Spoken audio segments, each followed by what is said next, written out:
Olá, meu nome é Anubis e desde já serei seu anfitrião nessa terrível lenda que na verdade é uma história real. O massacre de Johnstown. Como podem existir pessoas tão cruéis nesse mundo? Indiana, 13 de maio de 1931. Nasce o homem que mudaria a vida de centenas de pessoas. E não apenas isso, pois esse seria responsável por um ato maligno que chocou pessoas de todos os lugares da Terra. Seu nome era Jim Jones. Jim teve uma infância marcada por acontecimentos negativos, tanto na economia de seu país quanto em sua vida pessoal. Seus pais se separaram e isso certamente foi muito ruim para Jim. Em torno do ano de 1948, as coisas não iam muito bem em seu país. O racismo era visível na expressão ignorante das pessoas e a convivência entre brancos e negros era algo muito difícil. Jim não aceitava a diferença social entre raças. Todas essas questões o incomodavam e decidiu que não ficaria de braços cruzados. E foi então que, em 1954, resolveu fundar o chamado Templo dos Povos, uma espécie de religião incomum para aquela época, pois ele reunia pessoas de todas as raças em um só local. Inicialmente, Jim utilizava-se de crenças baseadas no cristianismo para atrair pessoas. Além disso, a proposta do Templo dos Povos era muito tentadora às pessoas. A instituição religiosa de Jim prometia muitas coisas boas. Passou a funcionar como uma espécie de cooperativa, como se fosse um povo trabalhando em prol de seus semelhantes. Cuidavam das pessoas em todos os sentidos: alimentação, bem-estar, saúde e em tudo mais que fosse necessário. Funcionava como uma comunidade aberta para qualquer que quisesse adentrar. Jim também adicionou ao culto a ideia chamada Família Arco-Íris. Sim, que se baseava em adoção de órfãos de raças distintas, ou seja, não importava se a criança era de raça diferente dos pais adotivos. Ela era adotada e bem recebida, quer seja branco, oriental, negro ou qualquer outra raça. Tudo isso é comum nos dias de hoje, mas naquela época isso incomodava muito algumas pessoas.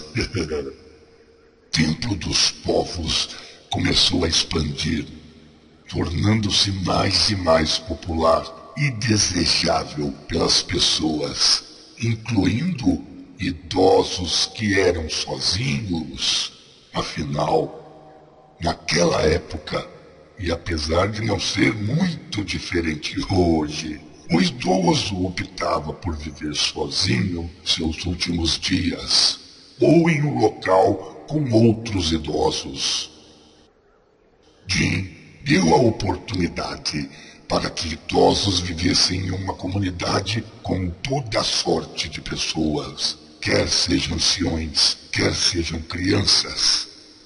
O templo vinha crescendo mais e mais, tanto espiritualmente quanto financeiramente. E sob o comando de Jim, é claro, realizavam caravanas com dezenas de ônibus lotados de fiéis. Quando chegavam Jim liderava um culto que expressava a liberdade almejada por qualquer homem na Terra. E muitas pessoas que ouviam as palavras de Jim acabavam indo embora com ele imediatamente. Sempre havia um lugar nos ônibus para levar as pessoas. Sempre havia mais um lugar no templo dos povos. Jim era um líder espiritual maravilhoso, um homem de grandes ideias, mas era até que tudo mudou. Em uma de suas reuniões, Jim pegou a Bíblia cristã e lançou com muita ira o livro contra a parede. O culto estava lotado e, ao verem isso, os fiéis se calaram. Ninguém disse uma só palavra. Após alguns minutos, Jim disse aos fiéis: é apenas um livro.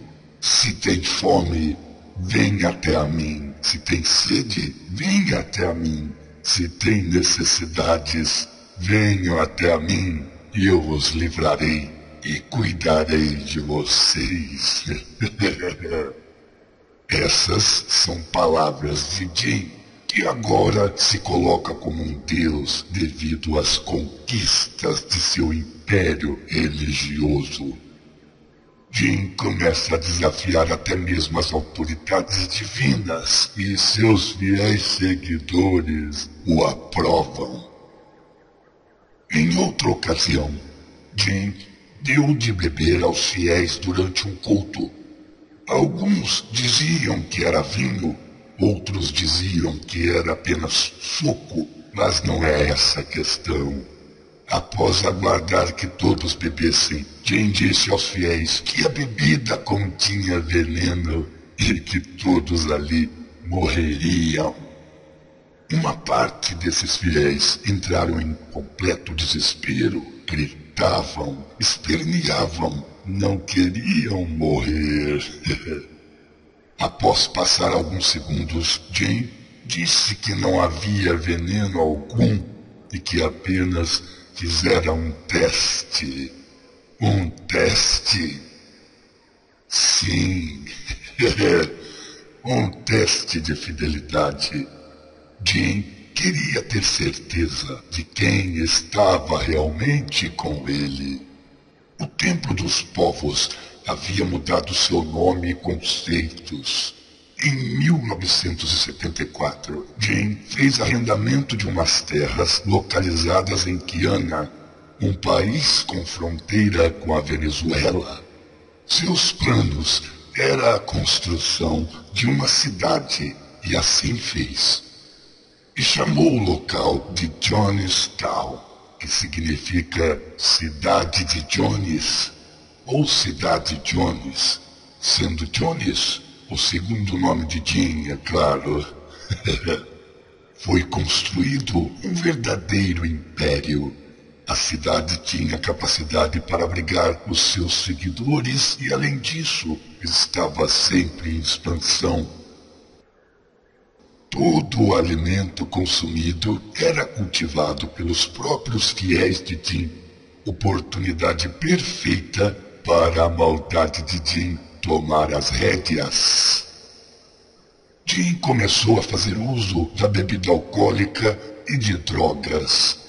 Além disso, incentivava as pessoas a fazerem sexo com ele, tanto homem quanto mulher. Jim Jones dizia que todos eram bissexuais e apenas ele era hétero, e complementava dizendo que quando ele praticava sexo com alguém, era um favor que ele estava oferecendo. A maldita cidade de Jim não tinha nenhum meio de comunicação externo acessível aos fiéis. Jim torturava psicologicamente os fiéis durante 24 horas, com gravações de áudio que se repetiam por toda a comunidade. Nas gravações, Jim dizia que os americanos estavam querendo dizimar os fiéis, o que não é verdade, é claro. Jim proibia que seus fiéis fossem embora de Johnstown. Ele surrava em público os que decidiam ir embora, tornando esses escravos de sua maldita ambição. Algumas pessoas que conseguiram escapar denunciaram Jim. Com isso, um congressista americano chamado Ryan resolveu checar Guiana para ver o que realmente acontecia. Assim que chegou, o congressista Ryan foi bem recebido.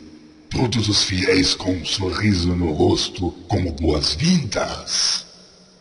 Passaram o dia e a noite cantando, dançando, visitando tudo que Johnstown tinha a oferecer. Foi tudo maravilhoso. Tão bom que o congressista Ryan estava convencido de que as denúncias não passavam de mentiras. No dia seguinte, o congressista e sua equipe foram alvejados por homens de Jim. Isso ocorreu porque o congressista e sua equipe precisou fugir às pressas porque uma parcela dos fiéis de Jim haviam se revoltado contra ele e queriam ir embora junto com o congressista e sua caravana. Percebeu-se que tudo ali não passava de um maldito inferno particular sobre o reinado de Jim. Após a execução do congressista e alguns dos seus homens, Jim Jones reuniu os fiéis e também os que haviam se revoltado contra ele no salão principal da cidade. E foi quando toda a desgraça se deu por completo. Os homens mais confiáveis de Jim estavam armados e obrigavam as pessoas a manterem silêncio. Jim havia trazido para o local um barril com veneno e, sem muita demora, obrigou as pessoas a tomarem do veneno. Primeiro foram as crianças e depois os adultos. As mães entravam em desespero vendo seus pequenos espumando pela boca e se contorcendo. Para confortar as mães, Jim dizia: "Mãe, não faça isso, não se desespere. A morte é só uma passagem para o outro mundo. E eu lhes dou essa passagem agora." Maldito Jim. Sua loucura destruiu naquele dia mais de 900 vidas. O inferno subiu à terra naquele dia e Jim regia sem piedade. Talvez esse seja o maior suicídio coletivo de todos os tempos. E tudo isso veio de um homem que prezava os princípios da igualdade social e o bem-estar do ser humano. Sua astúcia, convertida em loucura, foi tamanha que dominou as vontades daqueles que o seguiam. E de tudo isso sobrou apenas dor dos poucos que ficaram. Jim pensava e agia por seus fiéis. E não importa qual a crença ou religião, não. E sim a seguinte questão: quem é que pensa e age por você, hein? Pense nisso. E se você quer ver algumas fotos e saber um pouco mais dessa tragédia, não deixe de visitar o blog do Acervo Maldito. E se você gosta de lendas urbanas e histórias reais, não seja um maldito egoísta como Jim. Assine o nosso canal e fique atento às novidades. Quem sabe assim você não fica um pouco mais esperto em caso de alguém tentar te oferecer uma dorzinha de veneno, né?